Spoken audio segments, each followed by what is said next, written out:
I think that if you take user experience, I mean, there are a number of people, if you look back a few years and you wanted to offer a spread betting service to your clients, or you wanted to offer a CFD trading service to your clients, or for that matter spot FX, you only really had a limited number of options. One option was to do what the likes of IG and Saxo Bank did, which was to spend very large amounts of money building a significant platform in-house. Or you took a white label agreement with one of those vendors, or there were a number of software houses that would help you develop a platform. When MetaTrader came along, they created a very low cost, from a broker's point of view, from a liquidity provider's point of view, a very low cost way of putting a platform into the marketplace, the MetaTrader product. And that business grew very quickly because it enabled quite a small business, sometimes maybe only 3 or 4 people, to spend a modest amount of money putting a platform in place and building a trading business. So that business grew very, very quickly. And especially it grew very, very quickly throughout Asia and other parts of the world, and it has become a very significant product and used substantially in many parts of Asia, as I mentioned, plus many parts of what one would refer to as the ex-Eastern European bloc, and obviously also in South America. Now, the MetaTrader platform is very much liked by a lot of users, and is not necessarily liked by other people but that's fine.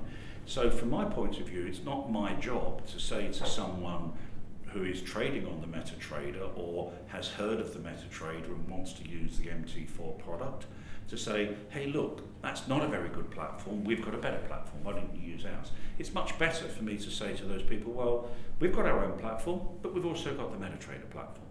So I think you have to support the trading experiences that people are looking for and to provide them with alternatives. I think if you say to someone who has been trading, it's a bit like cars. If you say to someone, well, okay, you've been driving BMWs, but please try my car, then that's fine, that's a marketing proposition. It's much better to say, well, what I'm interested in is you having an enjoyable journey. If you want to use a BMW, here's a BMW. I've got a Mercedes, you can try it, or I've got a Ferrari, or I've got a Mini, and give people different choices depending on the journey they're taking. But if someone likes a particular trading style, let's try and support it. But because I think the important thing going forward is that a number of people in this marketplace have put a lot of effort into supporting their own platform and not much effort into providing a MetaTrader as an alternative. I think alternatives are important.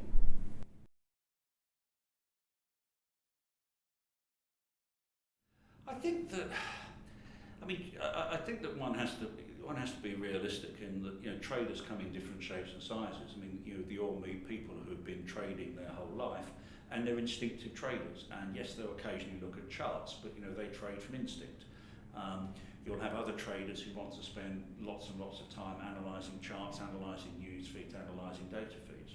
What we have to do is to put together the set of components that are right for each particular trading style that we can identify and give them those indicators and give them those tools that they wish to operate with. So it's a bit like having sort of a BMW with an automatic gearbox or a manual gearbox, or a chauffeur or not. So so I think what we have to do is just to provide tools that enable people to configure their trading workspace in the way that they wish to operate. If you look at charting, I mean, there are some incredibly comprehensive charting tools that are available on the marketplace. I wonder how many of them are actually used. I mean, I use Word as a word processing editor. I probably use about 5% of Word, but there isn't a version available for Microsoft that says, right, I'll take all the complicated stuff out that you don't know how to use, and occasionally when you press the wrong button, send you off into doing all weird and wonderful things. It's just one version fits all.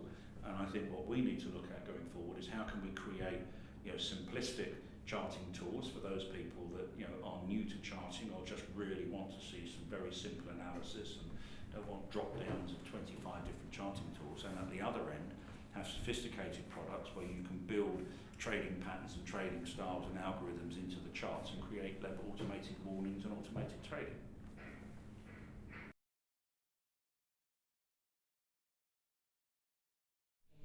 Yes, it does. Because of course, if I'm offering a MetaTrader and a lot of my competitors are offering a MetaTrader, then I need to differentiate.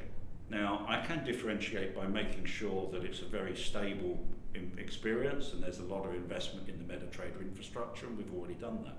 But of course then, the differentiation tends to come to things like price and service and reputation and transparency, etc. But yes, it makes you have to focus on things other than MetaTrader as a differential. But there are various software products that MetaTrader and some of their licensed agents provide, which allow you to plug extensions into the MetaTrader product and therefore provide some level of differentiation. But no, of course, it is much harder to differentiate if you're using the same technology as everybody else, because then the differentiation comes down in price and service. But from my point of view, I think differentiation has to be about choice.